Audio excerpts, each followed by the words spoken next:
they found out that their prayers are not being answered. And so they came to Jesus and asked Jesus, can you please teach us how to pray? You're praying the wrong way, not in alignment to the will of God, not in alignment with the purposes of God. And so when the disciples came to Jesus, Jesus Christ, being their teacher, began to teach them how to pray. And now he showed them how to pray before God, so in a way that they could receive results from the Lord. So he gave them a structure that they can use, a pattern that they can use to pray and to call upon their Lord, the God, and God can show up and they can see the manifestation of their prayer before God. And so he comes in the book of Matthew chapter 6 verse 9 to 10, and now he begins to teach the disciples how to pray a prayer that actually makes an impact in the life of a believer. And he says in verse 9, after this manner therefore pray ye. He says, our Father which art in heaven, hallowed be thy name. Their kingdom come, their will be done on earth as it is in heaven. That is what actually he teaches in the first part. He teaches the first part of the prayer.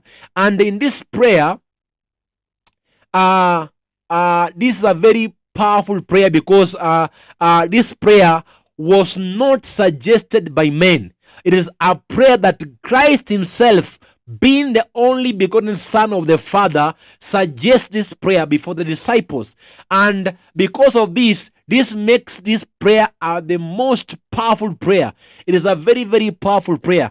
And this prayer, we find two main phrases that carry a lot of power, that carries a lot of weight when it comes to this particular verse. The first statement that is what of this, thy kingdom come. That is the first statement, thy kingdom come. Then the second one is, thy will be done. So these two statements are the most powerful statements in this prayer.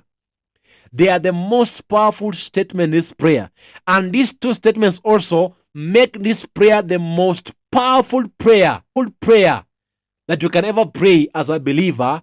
Let not my appetite or my desires or my desire to be fulfilled, but but the purpose of God be fulfilled. So we're going to be looking about this prayer, and my topic today, as I told you earlier, is thy kingdom come, their will be done. Now, their will be done. When you're praying a prayer and telling God, let your will be done. Let not my will, but your will be done. So their will be done prayer is not an easy prayer. Why is it not an easy prayer? It is not easy actually to give up control. Most of the time, as a human being, when you are independent, you are in full control of yourself. You are in control of everything that you are making. You're in control of your appetite. You're in control of your desires. If nothing actually as pleasing and as good as being in control of your life. But when you're praying